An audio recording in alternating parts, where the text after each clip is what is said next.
성도님들 안식일 뵙게 돼서 반갑습니다.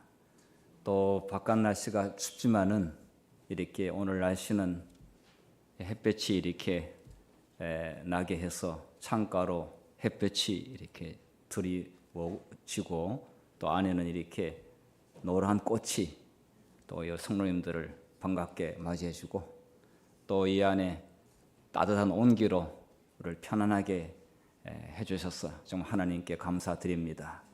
이 성역, 여기는 성역입니다. 하나님의 성전은 성역인데 이 바깥에 춥기도 하고 또 뭐 여러 가지 시끄럽고 혼란스러운 그런 상황인데 이 고요하고도 하나님이 계시는 성역 안으로 들어오신 우리 성도님들을 진심으로 환영합니다.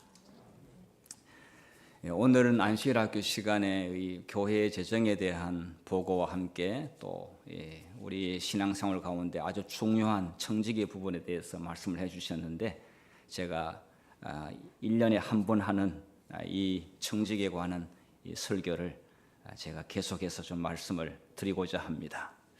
제목은 제가 부요한 아버지, 부요한 아들 이런 제목으로 말씀을 드리겠습니다. 사람들의 머릿속에 주로 무슨 생각을 하고 사는가? 사람들이 이렇게 이야기하더라고요. 거의 돈에 관련돼서 또 먹고 사는 문제에 관해서 생각을 한다고 그래요. 사실 뭐 현실입니다. 현실적인 문제니까. 그래서 사람들은 젊은 때부터 정말 거의 죽을 때까지 오직 돈에 대한 이 먹고 사는 문제에 대하여 골몰하다가 이제 무덤으로 가죠.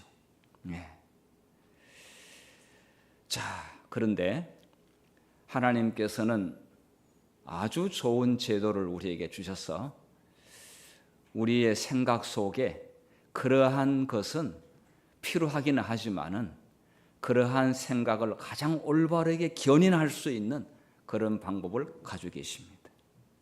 그러니까 돈이 우리의 마음을 지배한다면은 사실 굉장히 많이 그 인간이 황폐해질 거라는 생각이 듭니다.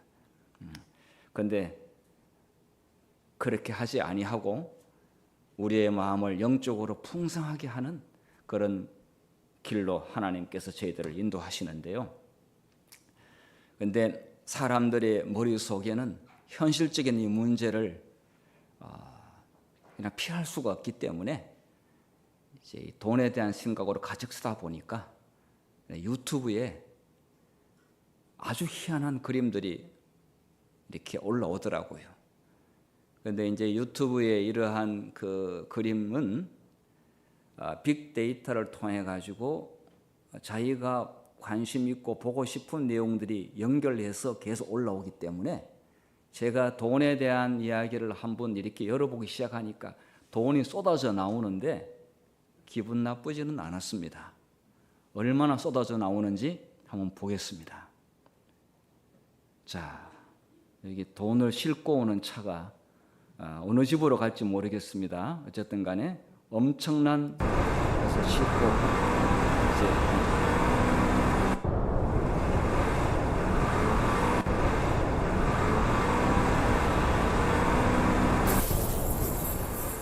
이거는 뭐 골드바하고 동전, 이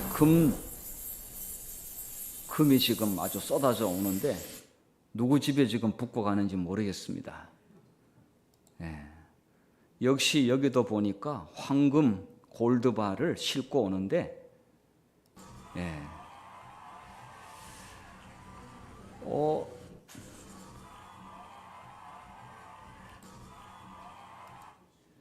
자. 이러한 그림들이 쏟아져 나오고 사람들이 이것을 클릭하는 것은 그만큼 돈에 대한 관심이 많기 때문에 현실은 아닌 것 다 알지만은 그래도 마음속에 그러한 생각과 우리 현재 추구하고 있는 것들이 뭔가 연결되기 때문에 그걸 봅니다, 사람들이. 조회수가 많이 올라가더라고요. 저도 봤습니다. 적어도 뭐 이것이 현실적일 것이라고 믿지 않지만은 그렇게 기분 나쁘지는 않았습니다. 자, 한때 2002년도에 인사를 하게 될 때 부자 되세요라는 인사말을 했습니다.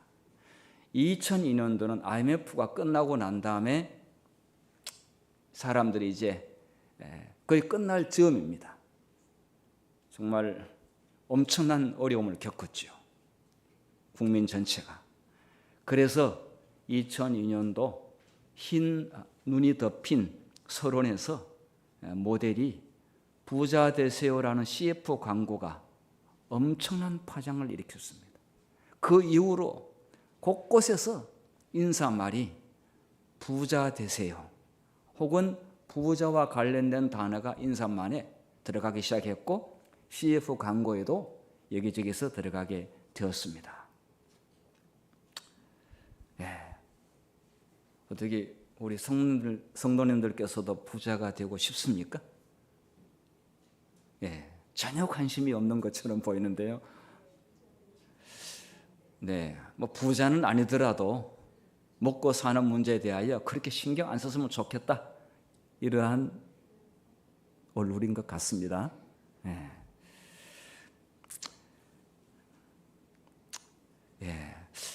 자, 우리가 부자 되는 것에 대해서 하나님 아버지는 어떻게 생각하시는가? 하나님 아버지의 마음을 좀 들여다보도록 하겠습니다. 자, 창세기 1장 28절에는 한번 읽어보겠습니다. 시작. 하나님이 그들에게 복을 주시며 하나님이 그들에게 이르시되 생육하고 번성하여 땅에 충만하라. 하나님 아버지의 마음도 복을 주신다. 복을 주시는 분이라고 했어요. 그래서 번성하여 땅에 충만하라. 그러니까 부자가 되는 것을 하나님께서 원하신다고 보는데 글쎄 여기서는 꼭 돈의 부자만은 아닌 것 같습니다. 하나님이 넉넉하고 부유하신 것처럼 그의 아들된 우리도 하나님과 같은 부유함과 풍성함, 번영이 있기를 바라고 있습니다. 모든 부모와 똑같이 하나님도 그렇습니다. 자, 창문 3장 9절의 말씀 또 읽어보겠습니다. 시작. 내 재물과 내 소산물의 처음 익은 열매로 여호와를 공경하라. 그리하면 내 창고가 가득히 차고 내 포도즙 틀에 새 포도즙이 넘치리라. 조건적입니다. 처음 익은 열매로 여호와를 공경하라. 그러면 창고가 가득 차고 또 새 포도즙이 넘치겠다. 하나님께서 약속했습니다. 그러니까 이것을 보더라도 하나님은 우리가 가난한 것보다는 부자가 되고 또 이렇게 창고가 가득한 것을 원하시는 것을 알 수가 있습니다. 누가복음 15장 17절에 이에 스스로 돌이켜 내 아버지에게는 양식이 풍족한 품꾼이 얼마나 많은가. 배고파서 밥을 못 먹는 일꾼이 아니라 양식이 풍족한 품꾼들이 우리 아버지 집에는 수십 명 있는데 나는 왜 이렇게 배가 고픈가? 집 나간 둘째 아들이 아주 한탄하고 있습니다. 그리고 집을 그리워하고 있고 아버지를 생각하고 있습니다. 자, 그래서 이 둘째 아들이 집으로 돌아왔는데 첫째 아들이 화가 대단히 났습니다. 아버지가 이르되 너는 항상 나와 함께 있으니 내 것이 다 내 것이로되 아버지의 것이 다 너 건데 돌아온 동생한테 내가 베푼 호의에 대해서 왜 그렇게 불만이 많느냐? 여기서 내 것이 다 너 것이다.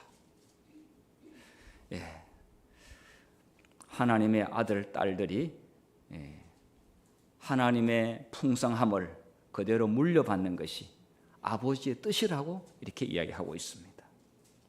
예, 어떻게 말씀만 들어도 부자 된 기분 드십니까? 예, 하나님께서는 이런 약속을 성경에 했습니다.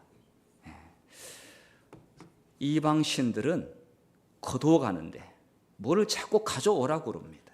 하나님은 자꾸 나눠주려고 하시는 분입니다. 그런데 하나님은 지혜로우신 분이기 때문에 무조건 주는 것이 아니라 우리의 형편과 여러 상황들을 잘 아시고 맞게 하나님께서 주십니다. 어쨌든 결론은 하나님은 주시는 분이다.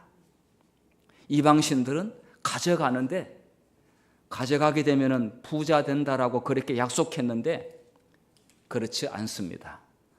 제가 많이 갖다 바친 분 가운데서 어느 분을 제가 인천에서 만났는데 귀신은 다 빼앗아가고 또 빼앗아가고 정말 아무것도 없을 때 그때 또 빼앗아가는 게 귀신이더라 그런 이야기를 하는데 그래서 자기는 이러다가 인생 정말 큰일 나겠다 해가지고 무조건 자기 발로 교회를 갔는데 이제 장로교회를 갔대요. 그런데 그때부터 마귀가 더 이상 빼앗아가지 못하더라 이런 이야기를 하더라고요. 뭐 그때 그런 넉넉한 사람은 아니었습니다. 모든 것을 다 잃었다고 그렇게 했습니다. 우리는 이렇게 기도하라고 했습니다. 잠언 30장 8절에 하나님께서 우리에게 부탁한 말씀인데요. 나를 가난하게도 마옵시고 부하게도 마옵시고. 자, 이 말은 오직 필요한 양식으로 나를 먹이시옵소서. 우리의 부의 기준은 우리 인간의 생각하는 표준과 하나님이 생각하는 기준하고는 차이가 있습니다. 우리는 하나님의 기준에 맞춰서 부자가 돼야 되겠죠. 마태복음 6장 33절에 그런즉 너희는 먼저 그의 나라와 그의 의를 구하라. 그리하면 이 모든 것을 너희에게 더하시리라. 부자 될 수 있는 비결을 말씀했습니다. 먼저 그의 나라와 그의 의를 구하라. 시편 16편 4절에 제가 조금 전에 이방 신에게 갖다 바쳤는데 다 빼앗겠다고 그랬는데 성경대로입니다. 다른 신에게 예물을 드리는 자는 괴로움이 더할 것이라. 계속 가져가면 이제 가져오기 전에 안 가져오면은 이렇게 손해보고 이렇게 어려움 당하고 가족들이 고통을 당한다. 그러니까 빨리 가져오라 이렇게 합니다. 그런데 갖다 줬는데 괴로움은 더한다. 무당들이 자꾸 가져오라고 그래요. 그런데 괴로움만 더하는 것이 사실입니다. 그런데 하나님은 자꾸 주시는 겁니다. 하나님은 주시는 분이십니다. 자, 가만히 보니까 하나님이 뜻도 그러하고 또 여러분도 보니까 올 한 해에 먹고 사는 일에 큰 문제가 없기를 바라는 마음이 마음속에 분명히 있습니다. 그리고 정말 더 우리의 마음이 부유해져서 지금 빨리 하나님의 사업을 마쳐야 되는데 지금 많은 나라들 가운데서 전쟁 고하로 그 다음에 기근으로 또 이렇게 밥을 먹지 못하는 불쌍한 사람들이 계속해서 우리의 시야에 들어오고 있습니다. 좀 도와달라고. 어떤 경우는 전화 한 통화로 1,000원만 좀 넣어달라고. 지금 많은 아이들이 죽어가고 있다고 이렇게 호소하고 있습니다. 자, 그런데 정말 더 많이 들을 수 있도록 하나님께서 우리에게 뭔가 주신다고 약속을 했으니 올 한 해 어떻게 하면 우리가 좀 많이 받을 수 있을까? 자, 여러분 왜 하나님께서는 교회에 헌금 제도를 두셨을까요? 헌금 제도에 대해서 오해하게 되면 한없이 오해할 수가 있고 그걸 올바로 이해한다면 정말 얼마나 큰 부자가 될 수가 있고 마음이 넓은 사람이 될 수 있는지 이 생각의 차이가 아주 중요합니다. 왜 헌금 제도를 두셨는가? 하나님께서는 우리에게 헌금을 통해서 축복을 주시는 분임을 알도록 하기 위해서 헌금 제도를 두셨어요. 그 다음에는 이 사람이 아까 땅에 충만하고 번영하라고 그랬고요. 성경에는 번영의 조건들을 수없이 이야기했고 구체적으로 숫자까지 이야기했습니다. 네, 헌금 제도는 하나님의 백성이 번영할 수 있도록 하기 위해서 이 제도를 만들었습니다. 그 다음에 세 번째로는 이 인간의 마음 가운데는 욕심이 끝없이 있습니다. 그래서 이 인간의 마음에 탐심을 물리치고 이타적인 마음을 만들기 위해서 헌금 제도를 두셨습니다. 이 정도의 목적이라 한다면은 어떻게 여러분께서 여기에 부합하는 그러한 생활을 하시기를 원하시죠? 예. 이 제도는 성경이 우리에게 제시하고 있습니다. 모든 탐심을 물리치라. 사람의 생명이 그 소유에 넉넉한 데 있지 아니하니라. 예. 더 많이 가졌다고 그래가지고 생명이 더 많이 늘어나는 것 결코 아닙니다. 좀 가난해도 장수할 수 있고요. 가난해도 행복할 수 있습니다. 그런데 더 많이 가진 자가 반드시 행복한가? 그렇지는 않습니다. 인간의 마음 가운데의 욕심은 끝이 없습니다. 그래서 이것을 제어할 수 있는 장치를 위해서 하나님께서는 헌금이란 제도를 우리 인간에게 두셨습니다. 여러분, 거룩한 백성, 이건 우리가 성도라고 하지요. 여기 다 계시는 분들이, 앉아 계시는 분들이 성도입니다. 성도가 예배를 드릴 수 있죠. 성도가 아닌 분은 예배를 모릅니다. 자, 거룩한 백성이란 어떤 의미가 있는지 우리가 많이 들었던 말씀인데요. 거룩한 성밀, 이 성밀을 구별하여 지키는 사람이 성도라고 할 수가 있겠죠. 성소, 장소를 구별하여 공경하고 지키는 사람, 성도라고 합니다. 성물을 구별하여 바치는 사람, 성도라고 하죠. 성직자를 구별하여 받드는 사람, 성도라고 합니다. 성경을 구별하여 읽고 연구하는 사람을 성도라고 하죠. 말로만 아닌 실제적으로 이렇게 하는 사람을 우리는 성도라고 그러고, 그리고 우리는 이 세상을 다 마치고 준비한 관으로 들어가는데 그 앞에 성도, 아무개 성도, 아무개 집사, 아무개 장로, 이렇게 해서 마지막으로 남습니다. 사람이 하나님께 헌신하면은 하나님은 사람을 성별하십니다. 하나님께 드려진 자, 데디케이션, 드려진 자가 하나님께서는 그를 거룩히 구별하십니다. 컨시크레이션 한다. 그래서 성도가 궁극적으로 어디에 갑니까? 하늘나라에 가게 되죠. 우리는 이 땅에서 이런 일을 잘하는 사람이 천국에 들어갈 자격을 갖추게 되는 것입니다.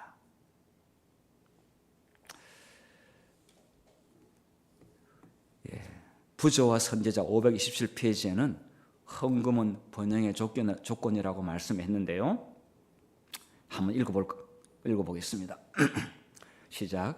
히브리인들에게 종교적 목적과 자선사업을 위한 목적으로 요구한 헌물은 결국 저의 수입의 4분의 1을 좋게 되었다.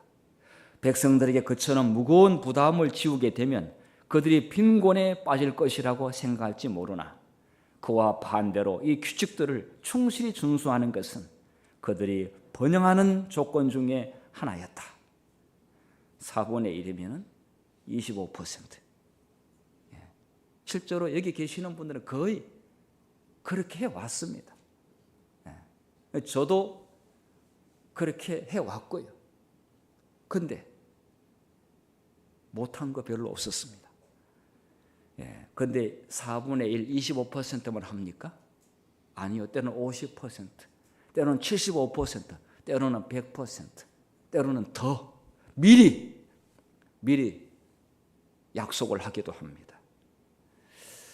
자, 이 모든 것은 우리의 마음에 탐심을 물리치고 주님께서 우리에게 넣어주신 그 사랑을 몸소 실천하며 삶으로 인해 가지고 마음도 부자, 그리고 재정적인 문제에 대해서도 부자가 될 수 있도록 그렇게 헌금 제도를 허락하셨습니다. 예. 여러분, 서울 강념교회 우국자 집사님 지금 따님이 이 교회에 나가 계시죠. 예. 저는 한 2주 전에 3주 전이네요. 그 침례 한주봉 침례 받으실 때 그 딸하고 사위하고 왔었어요. 그 제가 광념교회 목사님을 제가 안다고 그러니까 굉장히 좋아하더라고요. 이제 소위 말하면 감자탕 교회로 이제 유명한 교회입니다. 예. 몇 번 이사를 했는데 지금 하계동에 서울 온천이라고 하는 빌딩에 3개층을 빌려가지고 예배를 드리고 있습니다. 예. 거기 웨딩홀도 있고 뭐 건물이 굉장히 커요. 아주 10층 이상인데 3개층에 교인들이 있는데 얼마나 사람이 많은지 정말 어깨와 어깨가 해가지고 이렇게 정말 이동이 힘들 정도로 교인들이 거기에 이제 많은데, 이 교회의 특징은 절대로 교회에 부동산 소유하지 않는다. 교회 창립부터 그렇게 약속을 했어요. 그리고 교회의 잔고는 절대로 100만 원 이상 남지 않는다. 여러분, 여기 교인들이 굉장히 많아요. 그런데 헌금에 100만 원 남지 않고 나머지를 다 쓰는 일이 얼마나 어려운 일인지, 헌금을 만드는 것보다 더 어려운 게 헌금을 적절하게 잘 쓰는 게 더 힘들어요. 그래서 20년 기념 예배를 몇 년 전에 드리게 될 때 잔고를 계속해서 우리 창립 때 약속했던 대로 100만 원만 남기고 다 어려운 사람을 도와주고, 그리고 선교 사업에 이렇게 쓰도록 계속 그렇게 할 것인가 회의를 열었는데 계속 그렇게 하기로 했대요. 그리고 이 교회는 어떤 어려운 일이 발생하게 되면은 가장 먼저 달려간다. 그것이 울릉도이건 제주도이건 거제도이건 뭐 목포이건 서울에 있지만은 그것을 목표로 삼았습니다. 그런데 항상 이 목사님이 교회 차, 뭐 다른 목사님들은 뭐 제니시스 아니면 뭐 지금은 그랜저가 흔하지만 하여튼 뭐 그런 고급차를 타고 다니는데, 이 목사님은 교회에 소위 말하는 봉고차, 지금은 이제 봉고차 없어졌습니다만은 몰고 교인들과 함께 가장 현장에 먼저 달려간다. 이게 그 교회의 목회 철학입니다. 이분의. 자, 이러한 이야기를 들은 사람들이 그 교회에다가, 그 교회 교인은 아니지만은 통장으로 돈을 보내는데 엄청난 돈이 들어오는데, 제가 그 내용을 봤는데 깜짝 놀랐어요. 사람들은 옳은 일에 쓰는데 아까워하지 않아요. 좋은 일에 쓰는데 사람들이 참여해요. 그래서 저도 제가 굉장히 어려울 때 있었어요. 그래서 그 교회에다가 편지를 썼어요. 조영삼 목사님 좀 도와달라고 제가 편지를 보냈더니 정중하게 답장을 왔는데, 죄송합니다마는 유학생에게는 저희들이 원칙상 도와드릴 수 없는 그런 원칙이 있기 때문에 도와드릴 수 없어서 죄송합니다. 제가 여러 군데 편지를 보냈어요. 애경그룹에도 보내고. 원체 사람이 돈이 없다 보면은 별 생각이 다 들거든요. 그런데 정당한 방법으로 뭔가 돈을 마련해야 되는데, 그래서 답장을 다른 데 안 해줬는데 이 교회는 그 담당 목사님이 아닌 그 어떤 담당자가 정중하게 편지를 써서 보내줬는데 너무 고맙더라고요. 제가 그래서 그 교회에 가보지 않았습니까? 그리고 이제 공동에 있을 때 그 주변에 그 교인들이 굉장히 많아요. 그 교회에 대한 자부심이 얼마나 대단한지. 그런데 그 교회에 계속 신자들이 불어나고 있어요. 자, 하나님께서 이런 제도를 통해서 돈을 어떻게 쓸 때에 그 교회의 신자, 그 교회를 부자가 되게 하는지 정말 역사하시더라고요.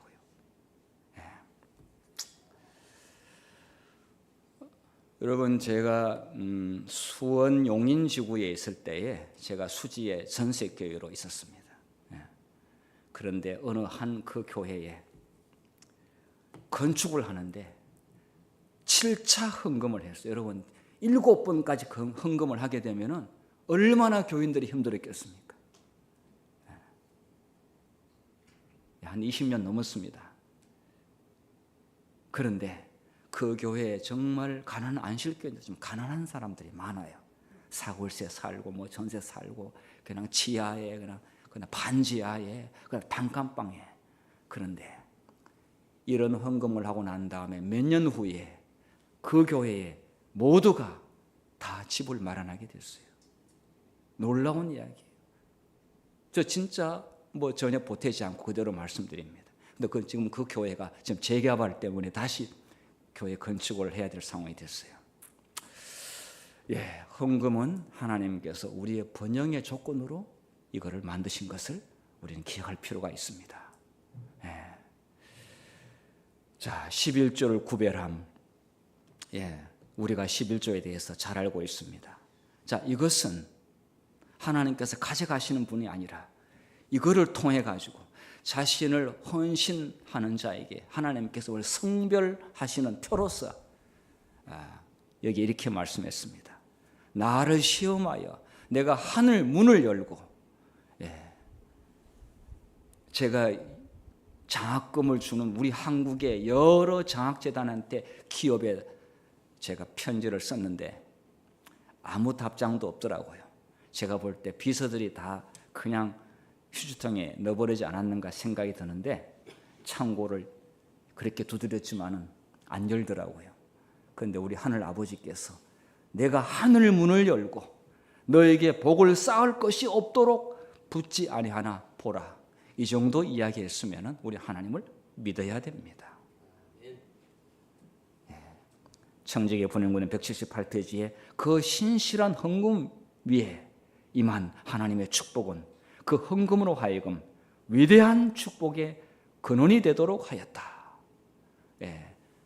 계속 샘물에서 계속 물을 길러오지만 계속 물이 남아있는 것처럼 위대한 축복의 근원이 되도록 하였다고 했습니다. 제가 요 내용은 한 번도 여기 와서 제가 설교를 한 적이 없고 상당수의 교인들은 이 내용을 이해하지 못할 것 같아서 그냥 1년에 딱 한 번 하는 이 시간에 제가 좀 말씀을 드리겠습니다. 재림교회 헌금 제도에 대해서 좀 말씀드리겠습니다. 여러분, 11조와 화폐에 보내는 헌금이 있습니다. 통합 헌금 55%. 자, 이 헌금은 화폐로 다 갑니다. 교회에서 11금은 절대로 쓰지 않습니다. 화폐에 가게 되면은 화폐에도 목회자들이 있습니다. 부장들이 있습니다. 그래서 그리고 화폐 소속된 일선교회의 모든 급여는 화폐에서 나옵니다. 교회에서 받지 않습니다. 제가 장로계 목사님들하고 만나서 해보게 되면은 재림교회 제도에서 너무 부러워하더라고요. 사실 많은 장로계 목사님들의 상당수는 최저임금도 안 되는 그런 생활을 하고 있습니다. 자, 저희들은 화폐에서 급여를 받습니다. 그리고 교회에 지원하는 게 있습니다. 전도회 개척이라든지 사무비로서 또 뭐 목회자의 장학금, 뭐 또 자녀들 장학금, 뭐 여러 이 외에도 항목이 굉장히 많습니다.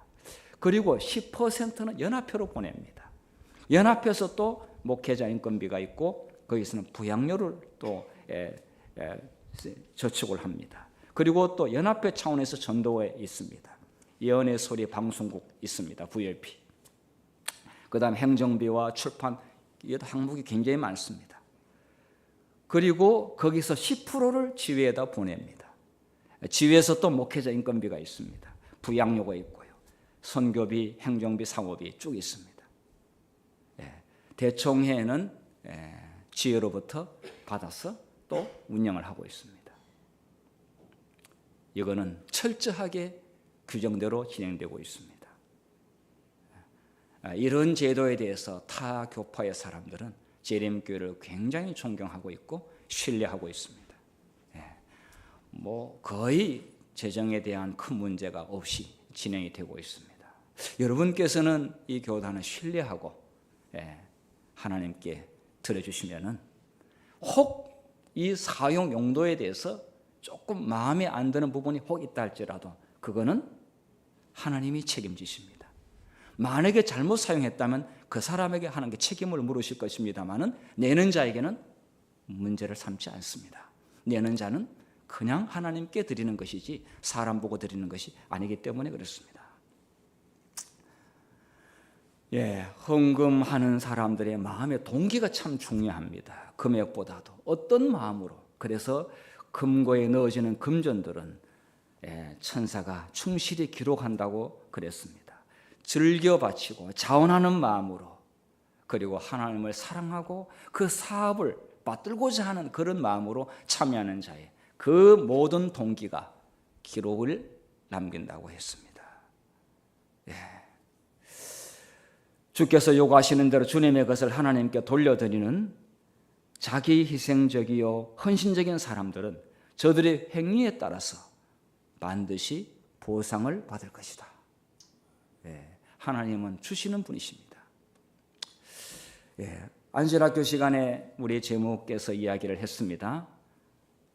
헌금은 예배의 행위라고 그랬습니다. 그래서 예배 시간에 드립니다. 폰뱅킹으로 혹 그럴 수는 있습니다만은 예배자가 교회에 와서 예배를 드릴 때 헌금을 하는 것은 헌금 행위가 예배 행위라고 말씀하고 있습니다.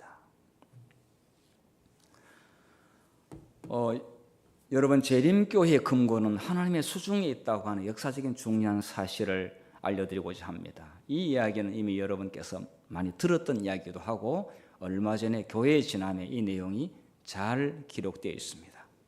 아마 기억하시는 분들이 분명히 있을 겁니다. 1930년대 대총회 건물이 이 건물입니다. 자, 이 당시에 대총회 재무가 쇼우라고 한 J.L. 쇼우, 그 다음에 부재무가 윌리엄스. 이 윌리엄스는 목사님이 아닙니다. 이분은 신자가 된 지 그렇게 또 오래되지도 않았고요. 아주 정직하고 신실한 분입니다. 그 당시 대총회장은 왓슨이라고 하는 목사님이 대총회장이었는데, 여러분 미국의 1930년대 이때가 어떤 시대에 있는지요? 여러분 33년 3월 4일 루즈벨트 대통령이 취임하는 날이었습니다. 자, 이건 제가 자료에서 발췌한 것입니다. 1933년 3월 4일 프랭클린 루즈벨트 대통령이 취임하는데 군중들이 이렇게 많이 모여 있습니다. 무슨 일이 일어났을까?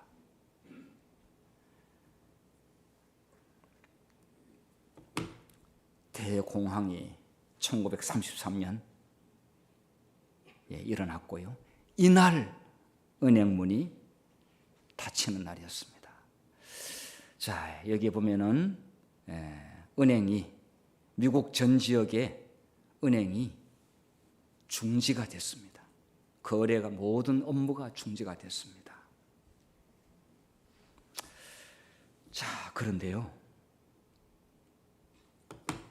하나님께서 이 엘더 윌리엄스 이분을 통해서 하나님께서 그분에게 영감을 불어넣습니다.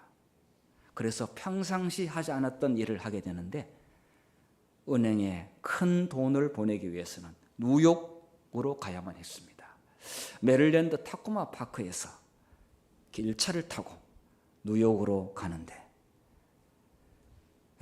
뭔가 보이지 않는 손이 그를 인도하고 있었습니다. 자, 그렇게 가서 3월 3일은 목요일이었고 3월 4일은 여기 자 잠깐만요. 네, 자 3월 3일이 금요일이었습니다. 3월 4일이 목요일이었습니다. 그래서 열차를 타고 금요일 날 낮에 도착해서 은행 업무를 보는데 사실은 은행 문이 닫을 줄은 아무도 예상하지 못했던 상황이었습니다. 이래서 이분은 평상시 하지 않았던 송금을 하게 되는데 그것은 전 세계에 흩어져 있는 선교사들과 선교 자금에 대하여 송금을 하게 되었습니다. 이 돈을 송금을 하게 되는데 매우 이례적인 그런 날짜로 그 시간에 할 일은 아니었습니다. 그런데 그날 했습니다. 아무도 의논하지 아니하고 여기 지금 재무도 모릅니다. 그냥 부재무가 이런 일을 하게 되었고 대총회장님도 모릅니다. 아무도 일을 알리지 아니하고 일을 했습니다. 그리고 저녁에 교회를 가야 되는데 이분이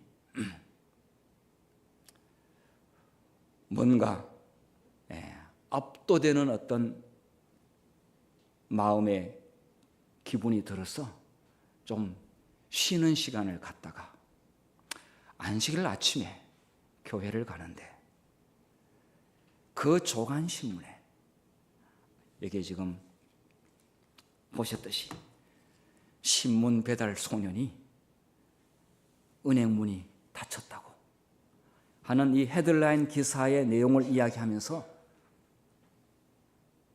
신문에 큰 글자에 이 내용이 나온 걸 보면서 이분은 하나님께서 자기를 인도하고 있다는 사실을 알았습니다. 금요일 날 그 일을 하지 않았더라면 지금 이 매달마다 헌금을 기다리고 있는 전 세계에 그 선교사들이 급여와 선교 자금 한 달만 안 보내면 큰일 납니다. 근데 아무도 의논하지 아니하고 이 일을 하게 됐고 그는 편안한 마음으로 예배를 드리고 하나님께 모든 것을 맡기고 저녁에 일몰 시간이 됐는데 드디어 대총회장님이 재무와 함께 소집을 하게 되는데 임원들, 대총회 임원들을 비상소집을 하게 되었습니다. 큰일 났다. 큰일 났다. 어떤 면에서 은행 문이 닫히게 되면은 예상할 수 있는 것이 은행에 돈이 다 없어질 수도 있거나 아니면은 몇 개월 후에 언제 이 은행을 다시 업무를 볼 수 있는지 기약이 없지 않습니까? 모두가 긴장하는 가운데서 모였는데 그때 우리 이분이 이틀간 있었던 이야기를 소상하게 설명을 했습니다.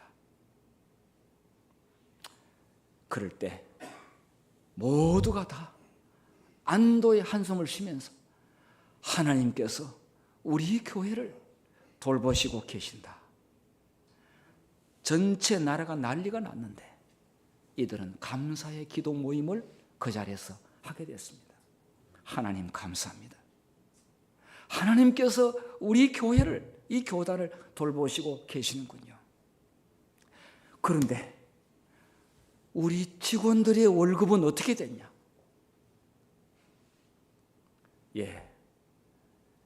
제가 현금으로 금고에 차곡차곡 쌓아둔 $1,000의 돈이 있습니다. 이것으로 3개월치 직원들의 급여를 줄 수 있게 되었습니다. 모두가 너무 기뻐하면서, 아무도 시키지 않았던 일이고 이 부재무가 원래 이것에 대한 계획했던 일도 아니고, 하나님께서 한 사람을 통해서 미리 이 일을 아시고 준비하게 하신 것을 볼 수가 있었습니다. 정말 이 이야기는 많은 사람들에게 알려지게 되었고 기사화되었습니다. 재림교회 금고는 하나님의 수중에, 이건 제가 붙인 제목입니다. 여러분, 재림교회의 금고가 하나님의 수중에 있는데, 마포교회 헌금의 금고, 저희 교회는 작지만 헌금은 크지도 않는데 금고는 엄청나게 큽니다. 마포교회 헌금을 담은 금고는 하나님의 수중에 있음을 믿습니다. 하나님께서 그 교회에 몸담고 있는 헌금을 드리는 자들의 모든 마음을 하나님께서 알고 계십니다. 앞으로 엄청난 어려운 일이 분명히 오게 될 것입니다. 그래서 요한계시록 13장에는 짐승의 표를 내릴 때 경제 문제로 반드시 조건을 붙일 걸로 미리 이야기했는데, 이 시험을 통과하기 위해서 우리 미리 걱정할 필요는 없고, 우리는 하나님께서 우리의 생애를 인도하시리라고 하는 믿음을 가지고 있고, 충실히 헌금 생활을 잘 한다면은 걱정할 필요가 없습니다. 하나님께서 우리를 저 천성으로 인도하는 그날까지 우리를 붙들고, 우리 교회를 붙들고 계심을 믿습니다. 여러분, 우리 예수님께서 우리에게 무엇을 주셨습니까? 로마서 8장 32절 읽겠습니다. 시작. 자기 아들을 아끼지 아니하시고 우리 모든 사람을 위하여 내어주시니가 어찌 그 아들과 함께 모든 것을 우리에게 은사로 주지 아니하시겠느냐. 은사는 여기 재물에 대한 은사도 있고 또 우리 여러 가지 은사가 하나님 성령께서 주신다고 했습니다. 다 우리 예수님을 통해서 우리에게 주시기로 한 것을 볼 수가 있는데, 우리가 주님 앞에서 아까워하거나 인색해할 필요가 전혀 없음을 말씀하고 있습니다. 예수님은 우리의 잃어버린 것을 다시 찾아주시려고 자신의 귀한 생명을 바쳤습니다. 이것만 기억한다면 우리는 이미 마음의 부자로 살아갈 수가 있습니다. 우리 2025년도 우리 모든 교인들의 사업장과 그 다음에 가정과 교회가 하나님의 축복 속에 하나님의 귀한 약속을 충실히 잘 이행함으로 인해서 영육의 부요함을 누리시게 되기를 간절히 바라면서 오늘 말씀을 마치겠습니다.